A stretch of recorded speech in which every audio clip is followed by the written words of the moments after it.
Never pa siya nakasakay dyan?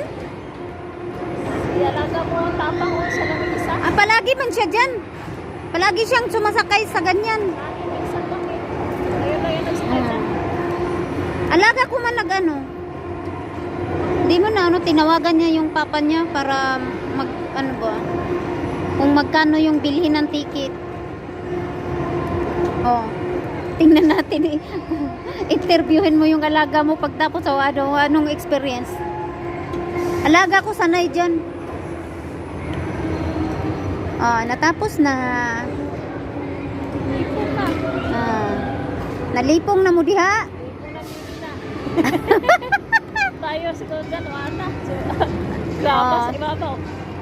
Ako di jud ko masakay ana, magsukag yun ko ba? Oh, nahuman na.